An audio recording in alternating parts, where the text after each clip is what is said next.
aware of this object in the middle of my windscreen that I was driving straight towards. I carried on driving for about a minute, and then I realised that this wasn't like an ordinary plane or a helicopter or whatever. I suppose it could be something extraterrestrial. I mean, it would be just really arrogant to think that we were completely alone in the universe. But at the same time, you know, I only filmed and saw what I saw. Yeah. Well, to people who say that it must be a plane or something like that, I'd say, you know, just take a long, hard look at this thing, because it just doesn't look like any of those things. And, you know, I can't imagine how anyone could think it was anything like that. After 2 minutes or so, I think, it actually flew, I'm not sure entirely, but I think it was right overhead. And it had sort of turned into like a black circle, and all I could see was just this kind of black circle. I wasn't frightened or elated. The whole event just seemed completely strange and completely something unlike anything else I'd experienced, really.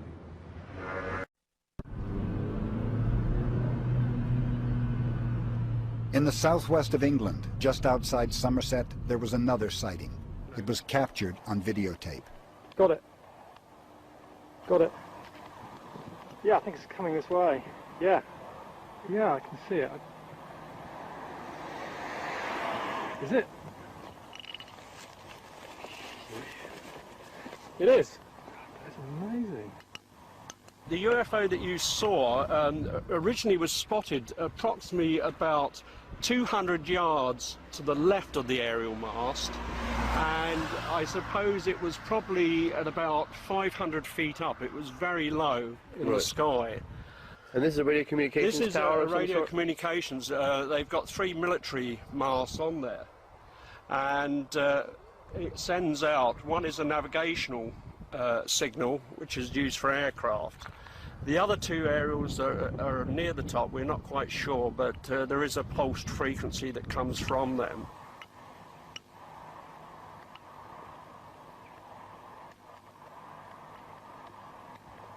The actual UFO, from the time it was first seen by Rod Dickinson, who did the filming, it lasted approximately 12 minutes, so it was quite a long period of time for a daylight sighting to occur.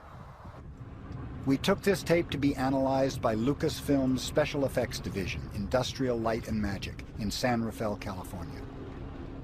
Here we met with Bill George, an Academy Award-winning visual effects supervisor. Over the last 20 years, his special effects have been featured in films like Star Wars, The Phantom Menace. The optical zoom certainly would... He analyzed this footage to determine its authenticity. But there are several things that I see when the footage is running that tells me this was actually there when this was filmed. First of all, it's the shake. Okay. The shake. If you were to give me a background plate of just the sky and say, we want you to take this image of a flying saucer and match it in, that's something that's technically very difficult to do, because you would have to match, putting the 2 elements together, you would have to match the shake. Now, certainly we have computers that can track that, but this is all over the map. A couple other cues that tell me that this is actually there when it was being filmed was that it's going in and out of focus with the background, because the camera is trying to compensate and trying to focus, probably have some sort of autofocus. So the background is going in and out of focus along with the object. There are these dark things flying through frame, and if someone was to have to put that in there, they would have to composite it in behind the birds. It would be a technical problem. Bill George couldn't say it was a real UFO, but he could confirm for us that the object was not added in later. Given those clues, I'm convinced that this object was there when this person was taping.